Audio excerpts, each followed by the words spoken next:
নবীগঞ্জে গোপলা নদী দখলকে কেন্দ্র করে জেলেদের উপর হামলা, মাছ ধরতে পারছেন না জেলেরা, প্রাণে হত্যার হুমকি আতঙ্কে মৎস্যজীবী সম্প্রদায়।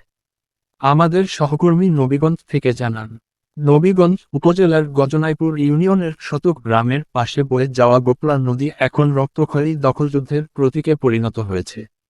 অবৈধভাবে সরকারি নদীর লিজ দেয়াকে কেন্দ্র করে এলাকাবাসী ও জেলের সম্প্রদায়ের মধ্যে সৃষ্টি হয়েছে চরম উত্তেজনা।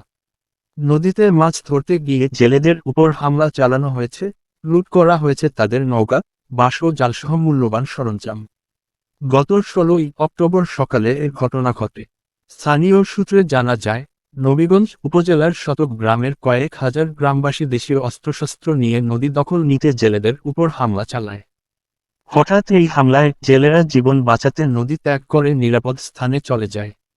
সুযোগ বুঝে জেলেদের নৌকা, বাঁশের কাঠামো ও মাছ ধরার জালসহ সবকিছু লুট করে নিয়ে যায়। হামলাকারীরা হল নবীগঞ্জ উপজেলার গজনাইপুর ইউনিয়ন বিএনপির সভাপতি শফিউল আলম, বিএনপি যুব বিষয়ক সম্পাদক আমিনুল ইসলাম এলাইচ, ইউনিয়নের ভারপ্রাপ্ত চেয়ারম্যান ও আওয়ামী লীগ নেতা ইকবাল আহমেদ ছালিক, গোলাম ইসলামী শামীম ও কাদির মিয়ার নেতৃত্বে খামার গাঁও শেখের গাঁও চৌধুরী গাঁও নওয়াপাড়া বড়ইতলার 1000-এর উপরে মানুষ নিয়ে এই লুটপাট করে। এ ঘটনার খবর পেয়ে নবীগঞ্জ থানার ওসি তদন্ত দুলাল মিয়ার নেতৃত্বে একদল পুলিশ ঘটনাস্থল পরিদর্শন করেন। তবে পুলিশের উপস্থিতির আগেই হামলাকারীরা নদী এলাকা ছেড়ে পালিয়ে যায়। পরে পুলিশ উভয় পক্ষকে শান্ত থাকার নির্দেশ দিয়ে আইনশৃঙ্খলা পরিস্থিতি স্বাভাবিক রাখার আহ্বান জানান। জেলি সম্প্রদায়ের সদস্যরা অভিযোগ করে বলেন, আমরা বহু বছর ধরে গোপলা নদীতে মাছ ধরে জীবিকা নির্বাহ করে আসছি। হঠাৎ কিছু প্রভাবশালী ব্যক্তি এই নদী দখল করে নিজেদের নামে লিজ নিয়েছে বলে দাবি করছে। আমরা প্রতিবাদ করতে প্রাণে মেরে ফেলার হুমকি দেয়া হয়েছে। বর্তমানে জেলেরা নদীতে নামতে পারছেন না। বন্ধ হয়ে গেছে তাদের নিত্যদিনের রুজি রোজগার। পরিবার পরিজন নিয়ে তারা মানবেতর জীবনযাপন করছেন। এলাকায় বিরাজ করছে চরম আতঙ্ক ও উত্তেজনা। এলাকাবাসীর অভিযোগ, সরকারি নিয়ম না মেনে অবৈধভাবে নদীর লিজ দেয়া হয়েছে কিছু প্রভাবশালী মহলের স্বার্থে। তারা অবিলম্বে এই অবৈধ লিজ বাতিল করে জেলের সম্প্রদায়ের জীবিকা রক্ষার দাবি জানিয়েছেন। এদিকে প্রশাসনের পক্ষ থেকে বলা হয়েছে, পরিস্থিতি নিয়ন্ত্রণে রয়েছে। তদন্ত সাপেক্ষে আইনানুগ ব্যবস্থা গ্রহণ করা হবে।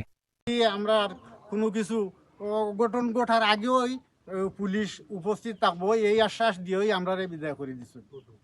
তারপর আজকে সকালে কি করতে? তারপর আজকে সকালে তারা লাঠি সুটা নিয়ে 5-7 হাজার মানুষ এখানে নদীতে তারা নামিয়া আমরা জেলেরারে আক্রমণ করছে। জাল জাল জাল আনছে, জাল পারছে, নৌকা ভাঙছে, এরপরে নদীর জালের আচ্ছা যাই, আপনার কোথায় বোঝা যাচ্ছে যে আপনারা এক প্রকার অবরুদ্ধ? হ্যাঁ, অবরুদ্ধ। এই যে এরকম ওনারা আক্রমণ করছে, আমাদের কাছে ভিডিও ফুটেজ আছে, আশা করি ইনশাল্লাহ মিডিয়াতে আসবে। যে হুমকি ধমকি দিছে এরকম এইগুলার ভিডিও ফুটেজ আছে। ওনারা যে এত সব মানুষ নিয়ে আমাদের এখানে আক্রমণ করছে ওইগুলার সম্পূর্ণ ভিডিও ফুটেজ আছে। আমরা এখন কি আপনারা বাজার ঘাটে যাচ্ছেন না? ওনারা কিন্তু আমাদেরকে হুমকি দিয়ে গেছে, কিন্তু এই যে প্রশাসন যে আসছিল ওনারা আমাদেরকে এই নিশ্চয়তা দিয়ে যাইতে পারে নাই যে আপনারা নির্বিঘ্নে চলাফেরা করেন, আপাতত স্থগিত আছে বা এই আছে সেই আছে, এইরকম কোনো নিশ্চয়তা আমাদেরকে ওনারা দিয়ে যান নাই। আপনারা যে হুমকির মুখে আছেন এটা কি প্রশাসনকে আবার জানান নাই?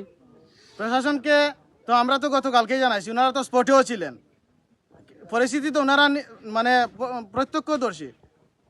তারপরেও ওনারা পরে আমাদেরকে এখানে আইসা ওনারা আমাদেরকে এরকম কোনো কথা বইলা যান নাই যে আচ্ছা ঠিক আছে আপনারা যেহেতু নীরব ছিলেন, সংঘাত এড়ানোর জন্য নীরব আছেন, নীরবই থাকেন, আমরা বিষয়টা দেখতেছি, এইরকম কোনো নিশ্চয়তা ওনারা আমাদেরকে দিয়ে যান নাই।